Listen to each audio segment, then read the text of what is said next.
And here we go, brand new edition of Sports Medicine Weekly on this Saturday morning. Hi, everyone. Steve Cashel, joined by my usual co-host, Dr. Brian Cole.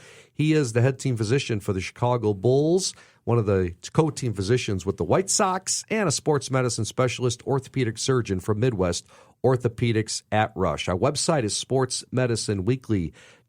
Producer Shane Reardon, coordinating producer is Tracy Toro. How are you, Dr. Cole? Steve, I'm doing great. Terrific to see you. Good. We're going to start the show with a couple of NBA injuries, all right? These are some interesting stuff. And Portland's Jusuf Nurkic planning to return following the All-Star break after tibia and fibula fractures, all right? This happened March 25th, 2019, and the Blazers hoping to get a significant boost from Nurkic's return, but that sounds like serious stuff. Almost a year now. Is that typical? Look, getting back to be a professional basketball player after a tib-fib fracture, that's somewhat monumental. So I would say it's about the timing of when the initial fracture happened. That would be March. And you're looking at, 4 to 6 months. It was an open tibia fracture. So, the soft tissue management, 4 to 6 months of getting back and then sort of what we could say re-athleticizing, getting to be a basketball player again. Those are all particular challenges. So I would say that I'm glad it's very good to get an athlete back during the season at some point, even though you'd say, well, look, we're late in the season. It's after the All-Star break. Why don't we just wait to the end of the season? I think it's really good to get some reps in to give him the self-confidence to show that he can actually do this. It's an awful injury, but, if it's the way it's managed initially is really critical, getting to it in a timely fashion, minimizing or eliminating the chance of an infection, getting it to heal. Arguably, there could be an 8 to 12 month time frame, and that's kind of where they're at right now, is that 8 to 12 months. So I think that's about right, what you'd see in an athlete of this caliber. All right, Paul George, the LA Clippers star, boy, he has been really nursing some hamstring problems. How about this?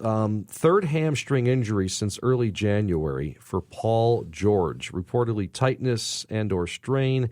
Doc Rivers, the head coach, says, I'm a little concerned. It's a second, probably the third. I know we have to rest him. We'll see. But my question to you is, why is this injury so persistent in a situation like this? What does it take to heal? We recently had our NBA team physicians meeting during the All-Star break, and we look at injury data, and hamstrings is still one of the things that plagues us. And it's because of the rapid acceleration and deceleration, and we're looking actually to identify all these risk factors as one of our major efforts right now in sports health.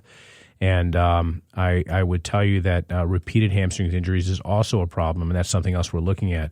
So it's tough because they don't have the time they need or require to make it go down to the same risk as if it never happened before. And in our elite athletes who have this incredible ability to sort of, go from 0 to 100 and then go back to 0 again, it doesn't take much of a sort of what we say an eccentric load to go the wrong direction and not have the protection mechanism in place to strain the hamstring. And then we see it, unfortunately, both in the NBA, the NFL, and other sports. It can happen a second time, and happening a third time is really discouraging. It can certainly zap the confidence of the athlete, and it sometimes requires a prolonged period of shutdown. So everyone's different. The recurrence rates are surprisingly low, but this would be probably much more rare to see it happen 3 times, and it's really unfortunate for him. But he'll get back, but this is one of the situations that might require the summer to actually get him back to what he needs to have so he doesn't re-injure himself.